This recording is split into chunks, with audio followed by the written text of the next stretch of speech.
কি রে বল্টু, অনেকদিন ধরে রাকিবকে দেখি না, তোর কাছে কি রাকিবের কোনো খবর আছে? আরে একটু আগে রাকিবকে কল দিছিলাম, রাকিব বলল ও নাকি দৌড়ের উপর আছে। তাহলে তো ও অনেক মজা করতেছে। আরে কি কস, রাকিব দৌড়ের উপর আছে, এখানে মজার কি হইলো? উল্টা আরো কষ্টের কথা। আরে ওর গার্লফ্রেন্ডের নাম দৌড়। আচ্ছা বল্টু, বলতো আমেরিকানদের উপর আমরা বাঙালিরা কিভাবে যেতে পারি? স্যার, আমাদের প্রতিটা বাঙালি ছেলেদের উচিত আমেরিকান মেয়েদের বিয়ে করা, তাহলেই আমরা যখন খুশি তখন আমেরিকানদের উপর উঠতে পারবো। দোস্ত, আমি ফুটবল খেলা বুঝি না, আমাকে একটু বুঝিয়ে দিবি? আচ্ছা, টিভিতে খেলা দেখে বলতো, তুই ফুটবল খেলার কি বুঝোস না? বলটাকে সবাই লাথি মারতাছে কেন? গোল করার জন্য সবাই বলটাকে লাথি মারতাছে। আরে বলটা তো এমনিতেই গোল আছে, আর কত গোল করবে? স্যার, আপনাকে একটা প্রশ্ন করি। আচ্ছা কর। মানুষ যতই ফর্সা হোক না কেন, তার কিন্তু একটা জিনিস কালো থাকে, বলেন তো সেটা কি? ওই বেদব, তোর লজ্জা করে না তুই এসব প্রশ্ন আমারে জিজ্ঞাসা করস? স্যার, আপনি শুধু নেগেটিভ ভাবেন, এটার উত্তর হবে চোখের মনি। এই ওয়েটার, আমার জন্য একটা বার্গার, একটা পিৎজা, একটা কোকা কোলা, আবার একটা বার্গার আর একটা স্যান্ডউইচ আন।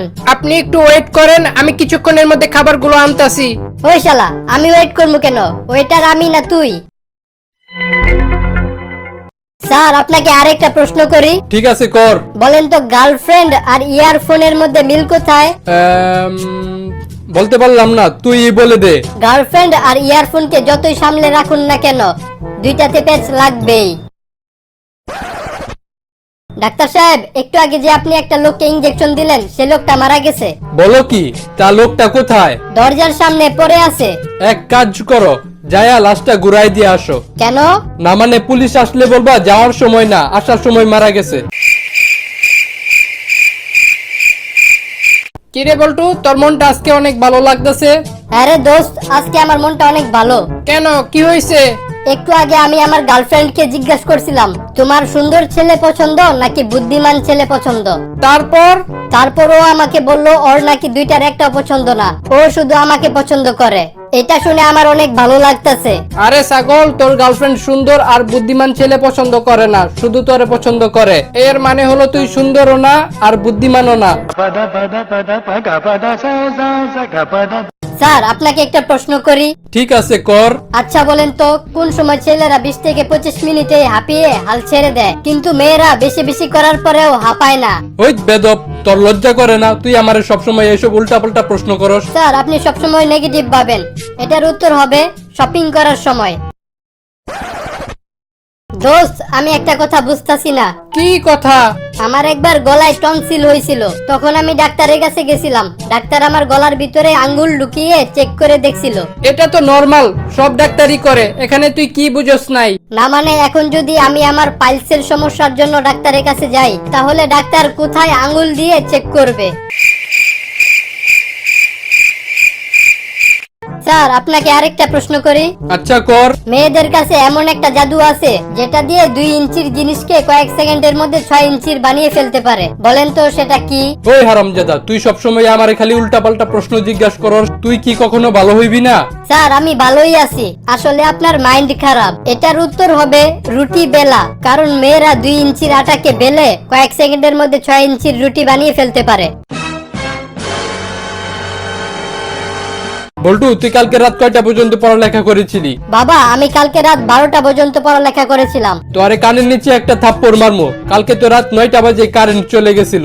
না মানে, আমি এত মনোযোগ দিয়ে পড়ছিলাম যে কারেন্ট কোন সময় চলে গেছে আমি টেরই পাই নাই।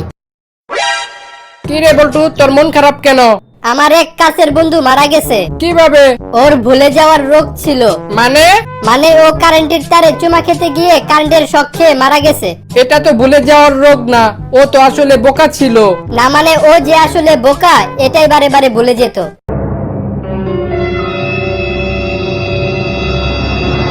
আপনার সমস্যা কি? ডাক্তার, আমি রাতে যখন অন্ধকার দেখি তখন আমার ভয় লাগে। কিছুদিন অপেক্ষা করুন, আমাদের দেশের যে অবস্থা, কারেন্ট বিল যে হারে বাড়তাছে, কিছুদিন পর আপনি আলো দেখে ভয় পাবেন, তখন আর অন্ধকারকে ভয় লাগবে না। বল্টু তুই কেমন মেয়ে বিয়ে করবি? যেই মেয়ে ভালো রান্না করতে পারে, কাপড় কাচতে পারে, ঘর মুছতে পারে, আমি সেরকম মেয়েকে বিয়ে করব। তাহলে তুই এক কাজ কর, আমাদের বাসার কাজের মেয়ে রহিমাকে তুই প্রস্তাব দে। এই যে ভাই, আপনি এতগুলা ছাগল নিয়ে কোথায় যাইতেছেন? এইগুলারে স্কুলে ভর্তি করামু, শিক্ষিত বানামু। আমারে কি বলদ পাইছেন? আজকে তো শুক্রবার। স্যার স্যার, আমাকে তাড়াতাড়ি অ্যারেস্ট করেন। কেন? আমি আমার বউকে লাঠি দিয়ে মাথায় বাড়ি মারছি। আপনার বউ কি মারা গেছে? না, বাচ্চা আছে, কিন্তু এখন যদি আপনি আমাকে জেলে না ঢুকান তাহলে আমি ওর হাত থেকে বাঁচতে পারবো না। সবাই শোনো, সেই হলো আসল মানুষ যে অন্যের কাজে আসে। স্যার, পরীক্ষার হলে আপনি তো মানুষ থাকেনই না, উল্টা আমাদেরও মানুষ হইতে দেন না। জানোস দোস্ত, প্রতিদিন আমি অফিস থেকে বাসায় না যাওয়া পর্যন্ত আমার বউ কোনো ভাত টাত খায় না, আমার জন্য অপেক্ষা করে। তোর বউটা তো অনেক ভালো, তোর জন্য কত দরদ। আরে রাখ তোর দরদ। প্রতিদিন অফিস থেকে বাসায় যাই, রান্না বান্না করি, তারপরে আমার বউ খায়। আচ্ছা বল্টু, বলতো গার্লফ্রেন্ড মানে কি? স্যার, গার্লফ্রেন্ড হলো সমস্যার যোগ, টাকা পয়সার বিয়োগ, শত্রুদের গুণ আর বন্ধুদের ভাগ। আমি 2 বছর ধরে একটা জিনিস খেয়াল করতেছি। কি জিনিস? আমাদের বাসার সামনে একটা পার্লার আছে। সেই পার্লারে যেই মেয়ে ঢুকে সেই মেয়ে আর কখনো বের হয় না, ওই মেয়ের বদলে অন্য মেয়ে বের হয়ে আসে। আচ্ছা, এটা কি কোনো জাদু নাকি? হ্যাঁ, এটা ময়দার জাদু। কিরে, তোর মন খারাপ কেন? আরে আমি বুঝতাছি না যে কোন মেয়ে আমাকে ভালোবাসে। আরে এটা কোনো ব্যাপার হইলো? তুই এক কাজ করবি, কি কাজ? ফেসবুকে তোর একটা ছবি ছাড়বি, তোর ওই ছবিতে যে মেয়ে সবার আগে লাভ রিয়েক্ট দিবে সে মেয়ে তোকে অনেক ভালোবাসে। কিরে, ছবি ছাড়ছিলি? হ্যাঁ ছাড়ছিলাম। তা কোন মেয়ে তোর ছবিতে প্রথমে লাভ রিয়েক্ট দিছিল? তোর বউ। বাবা, তোমার মাথার অনেকগুলা চুল দেখি পাইকে গেছে। তোর মতো ইতর বান্দর ফাজিল পোলা থাকলে তো চুলগুলা পাকবই। ও, এখন বুঝছি দাদার সবগুলা চুল কেন পাইকে গেছে। বাবা, আমি আজকে 5 টাকা বাঁচাইছি। কেমনে? আমি আজকে ঢাকা থেকে আসার সময় একটা বাসের পিছনে জুইলা আসছিলাম, বাসের ভাড়া 5 টাকা আমি দেই নাই। আরে মগা, জুইলা যখন আইলি একটা সিএনজির পিছনে জুইলাইতি 200 টাকা বাঁচতো। Oh shit. বল্টু, তোর চরিত্র ঠিক করার জন্য আজকে থেকে সব মেয়েদের মা বলে ডাকবি। আচ্ছা বাবা, এতে তো আমার চরিত্র ঠিক হয়ে যাব, কিন্তু তোমার চরিত্র তো নষ্ট হয়ে যাব। বল্টু, আজকে আমি একটা মেয়ে দেখে আসি, মেয়ে পুরা দুধে আলতা, তোরে ওই মেয়ে দিয়ে বিয়ে করাবো।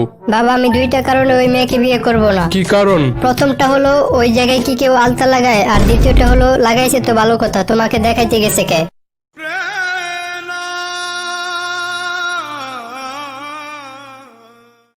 আচ্ছা বাবা, আগের যুগে তো মোবাইল ছিল না, তখন তুমি জনি সিনসের মুভিগুলো দেখতা কিভাবে? এই জনি সিনস আবার কে? বিখ্যাত অভিনেতা। ও আচ্ছা, তাহলে তো সিনেমা হলে গিয়া সবাই একসাথে দেখতাম। জানোস, আগের যুগে আমি 10 টাকা নিয়ে বাজারে যাইতাম আর চাল ডাল সবকিছু নিয়ে আসতাম, কিন্তু এখন তো 10 টাকা দিয়ে কিছুই পাওয়া যায় না। বাবা, এখন যুগ পাল্টাইছে, দোকানে দোকানে সিসি ক্যামেরা লাগানো থাকে, চাইলে কেউ কিছু চুরি করতে পারে না। বাবা, তোমার ছোট ছেলে মানে আমার ছোট ভাই ভুল করে মশা খেয়ে ফেলেছে। তুই কি ওই মশাটা বের করার চেষ্টা করস নাই? হ্যাঁ, মশাটাকে মারার জন্য আমি ওকে সাথে সাথে রসুল খাইয়ে দিছি, এখন তুমি নিশ্চিন্ত থাকো। Oh shit.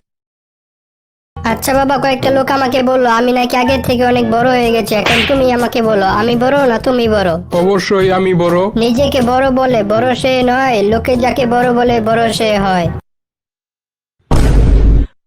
কিরে বল্টু, আমাকে একজন এসে নালিশ করলো তুই নাকি গালি দেস। বাবা, তোমার এখন খাটির বলাই কইছে? জানোস, আমি যখন ছোট ছিলাম তখন সারা রাত জায়গায় জায়গায় পড়তাম, অনেক সময় হারিকেন জ্বালানোর জন্য তেল থাকতো না, তখন চাঁদের আলো দেখে দেখে পড়তাম, আর এইভাবে পড়ালেখা করে আমি সফল হইছি। আর তুই? আচ্ছা বাবা, আমি আজকে থেকে অনেক ভালো করে পড়বো আর তোমার নাম উজ্জ্বল করব। দূর, ক্লাস 5-এ যদি আমি পাশ করতাম তাহলে আমার অফিসের বস আমাকে দারুণ থেকে প্রমোশন করে পিয়ন বানাই দিত। আপনার প্রতিবেশী রহিমা বেগমের বাসায় কাল রাত্রে ডাকাত এসেছিল, উনি সাহায্যের জন্য জোরে জোরে চিল্লাইছিল, তবু আপনি ওনার সাহায্যের জন্য যান নাই কেন? স্যার, কেমনে বুঝবো ডাকাত আসছিল? উনি তো প্রতিদিনই রাত্রেবেলা চিল্লায়। বাবা আমি পরীক্ষায় ফেল করছি। কি তুই একটা পুলিশের সন্তান, মানে আমার সন্তান হয়ে পরীক্ষায় ফেল করলি?